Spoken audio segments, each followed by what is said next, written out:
We're back again with another Manumet podcast. So glad that you joined us here. We are smiling. We are happy.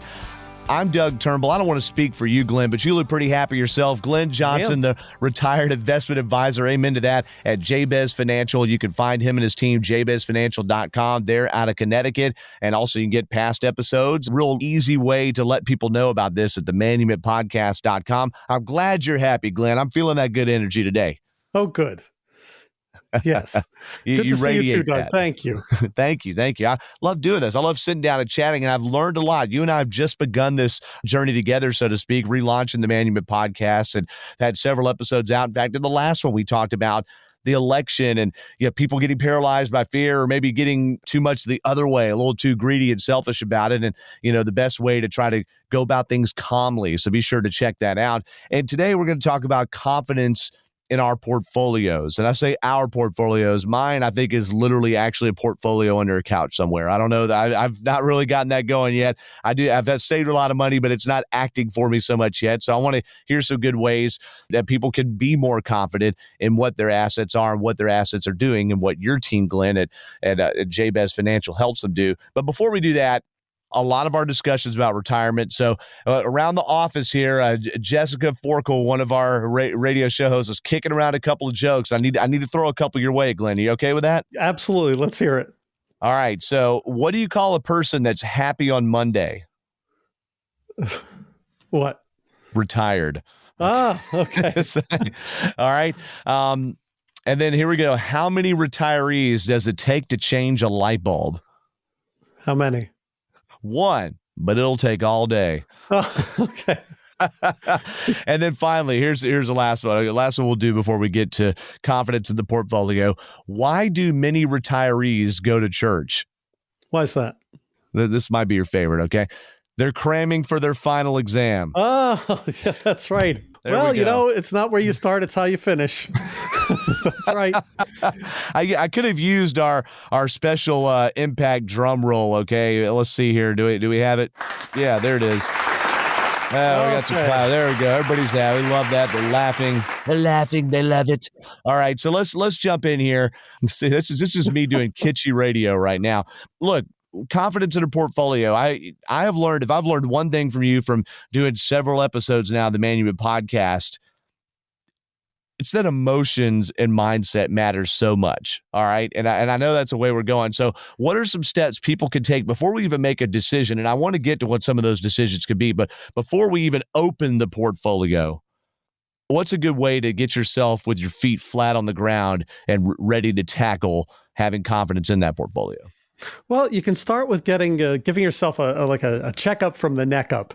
Where's your attitude to begin with this? And this is what made me think of that first joke you told about Monday. So, I think it was either the late 80s or the early 90s. I heard this, heard someone say, well, that was back when Japan was, I don't know if you remember this, but like in the 80s, everything was made in Japan, and we thought Japan was going to take over the world. And they say, well, they were, it's sort of like we talk about, in a way, like we talk about China now, like Japan was crushing it. The Nikkei was, yeah. Exactly. So back then they'd say, well, that's because the Japanese would say, well, on Monday, they say, thank God it's Monday.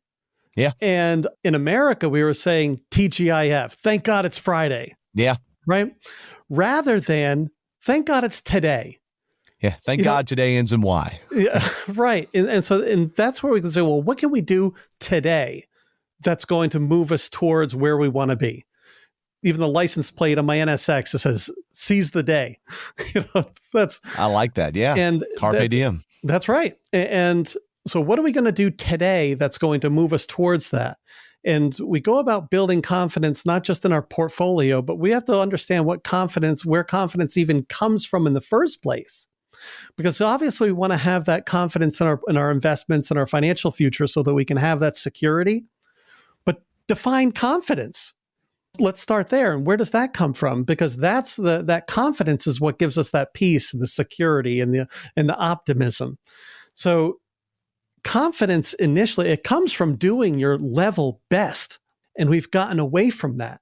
And that's like the harm of the participation trophies and that sort of thing. Oh, yeah. And parents, they've overcompensated by wanting to, so I'm going to raise my kids with confidence and I'm going to be ecstatic over everything that they come to show me. They come show me their scribbles and say, oh, wow, look at this. What do you think? Isn't this beautiful? And then mom and dad it was just an earthquake, Mom. It was just an earthquake. Not a big deal. No. That's right. Well, then the parents get all excited. Say, wow, that's so beautiful. Oh, little Johnny, Sally, you did such a great job. This is beautiful. It's a scribble. So a way to actually, we do that because we want our kids to be proud of what they're doing. A more effective approach to instilling confidence, even in the children, is to ask them, what do you think about the drawing? And then they can actually do some self-evaluation and look at it again and say, well, you know what? This tree doesn't really have any branches. I'm going to go draw some branches on it. They go back and they fix it. And then when they bring it back and you ask them, what do you think now? And they're like, wow, now that looks good. Now you can praise them for it. One thing that I struggle with, Glenn, and I want to get to some of the actual things that people can examine to have confidence, after they get past the mindset. One thing that I struggle with is being self-driven to do my best. I always want the acknowledgement, or hey, like if it's something around the house, like my wife lives there. I don't know if I care it's that clean, but I care that she thinks it's clean. And I struggle sometimes with it. And I think there's probably very few things in life that you have to be more self-driven about than your finances. One day you may be a widow or a widower, or maybe you're on your own right now. You don't need to be thinking, oh, well, I need to have all this money so my kids can have it all. Like, you have to want what's best for yourself too, right? You have to have that, self-confidence. Right. And because the responsibility is all on you also. So we can't just go haphazardly about accumulating assets and say, oh, well, I've got this 401k over here from that old company and got a couple IRAs kicking around over here. It's kind of like drawing this scribble and saying, oh, look at what I've done. Yes, you have worked hard. Yes, you've put effort into it. But if you took the time to just evaluate, what have you actually done? You may take a time to look at it and say, wow, you know what? I really could make this financial adjustment over here. I could do this over here. A lot of us are more blessed than we realize with what we make over time. And then we get to a certain point in life, I don't make any money. I don't make any money. It's like, well, what's your money done for you? So how do you help people build that confidence in their portfolio? What are some strategies? I know everybody's different, but maybe what's a thing, I don't know, maybe some things that people never think of that if they just did that, they'd be a lot more confident. Okay. The first thing is, and I was having this conversation with somebody the other day, what people don't even do, most people don't see a lot of progress because they don't even write their goals down. Start there. We hear about it. Right? So just like you want to write your goals down on paper, look at them regularly, and you'll start making progress, you have to look at your finances, take the time to pull them up, list it out, and really evaluate them. And how many people, when they stop and take a look at their financial portfolio and whatever financial plan they have, sit back and say, there, that's it. That's something I feel great about. And people don't, because they haven't taken the time to really evaluate it. And that's where I want to bring people. I want to bring people to the point where they can sit back, look at their plan and say, you know what? I am doing the absolute best I can, and this is going to work. And when they have that kind of confidence, now we don't have to be concerned about the election, where the economy is, where all these other variables, because we know what we're doing is the absolute best we can. That's how we get confidence. And so as much as we don't want to look at it, this is where we can work together, evaluate it, and not just take my word for it, but actually understand why I'm making the recommendations I make and why you end up with the portfolios and the asset allocations and the particular financial tools that you're using. Because when you understand what you have and why you have it and the realistic expectations to come from it, and you understand it, that's what, and ultimately it gives you the kind of confidence that you really want to have, and the security and the peace of mind.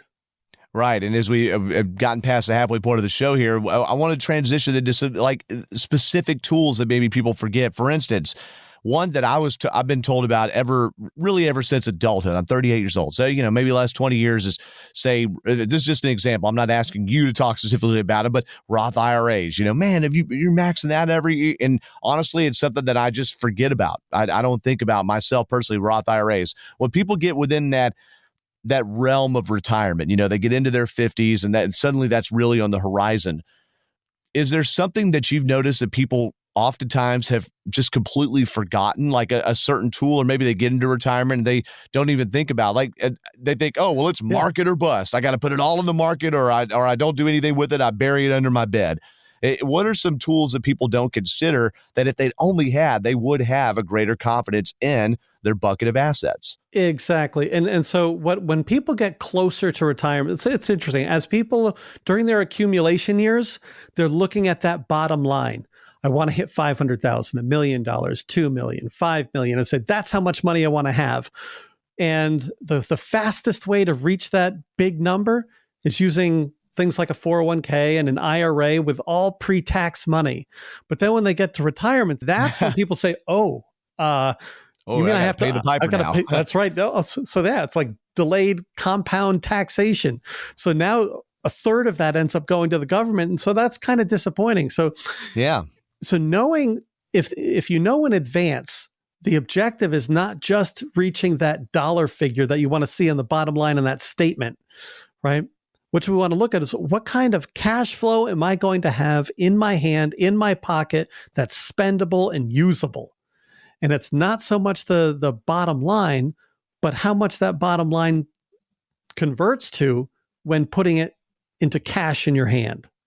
That's where vehicles like the Roth, nobody likes to have to pay taxes on money going into a Roth.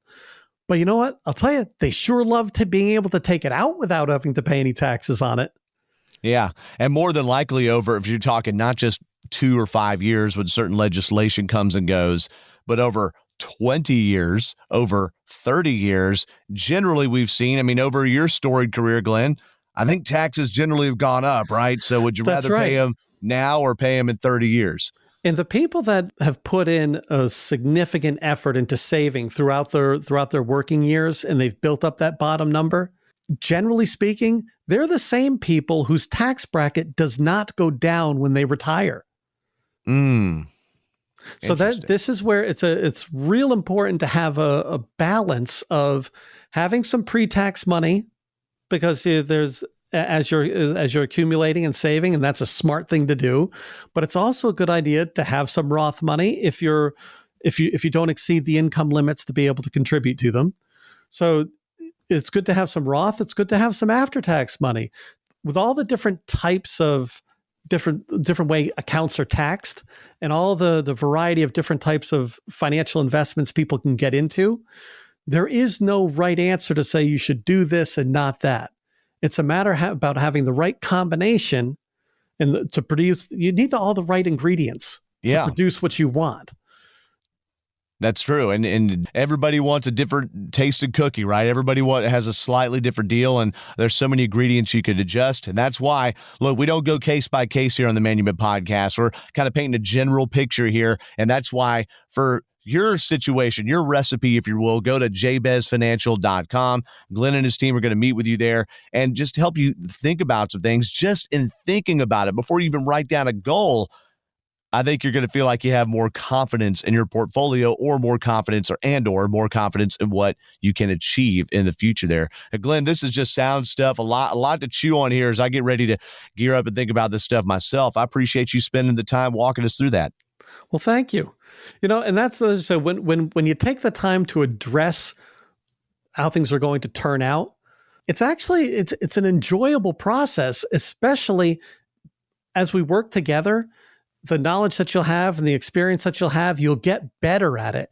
And the better you get at it, the more you'll enjoy it. It's kind of like ping pong. If you're no good at ping pong, it's not fun at all. It's just a matter of chase the ball and go pick it up. That's true. Then when you start to volley, it's way better. Right. And then once you really get some skill, now it's a lot of fun. That's why I say I love doing this. I've been doing this a long time. I have a great time with it. And I love being able to walk people through this process. So after we've been working together, especially as the years click past, as the years go by and people really get a firmer grasp on it, I love to see the enthusiasm that people have when it comes to actually looking at the progress that they've been making. Right. Right. Well, hey, that's a good way to leave it off right there. And by the way, you mentioned ping pong. The producer of this podcast, Daniel Sallerson, who helps edit these things and publish them, and he and I had a great volley at it here the other day at our headquarters here in Kennesaw, Atlanta, Georgia. So thanks to Daniel for not only giving me confidence in my ping pong ability, even more so in yours. He beat me like 11-7 in the game, but also for helping get this podcast put out into the ether. You can find this episode and past episodes at themanagementpodcast.com, jbezfinancial.com. Go and get that consultation and start that financial journey with Glenn and his team. And heck, shoot him an email, GBJ, Glenn B. Johnson, GBJ at jbezfinancial.com.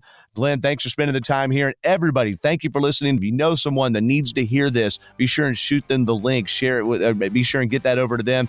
And let them to subscribe as well, just as you have, so they know when the next episodes are coming up. Our last episode was about the election. This is about confidence in your portfolio. And hey, coming up, we'll have some more great content for you here on the Management Podcast. Thanks for listening. Investment advisory services offered through Jabez Financial LLC, a registered investment advisor firm. Registration is not an endorsement by securities regulators. By contacting us, you may be provided with information about insurance products, including annuities offered through Glenn Johnson Connecticut Insurance, license number 4628409. The firms are separate entities. Annuity guarantees rely on the financial strength and claims-paying ability of the issuing insurance company and are not offered by Jabez Financial LLC. Read your contract for restrictions, limitations, or penalties. Jabez Financial LLC is not licensed in all 50 states. To find out if Jabez Financial LLC is licensed in your state, please call 860-390-0093.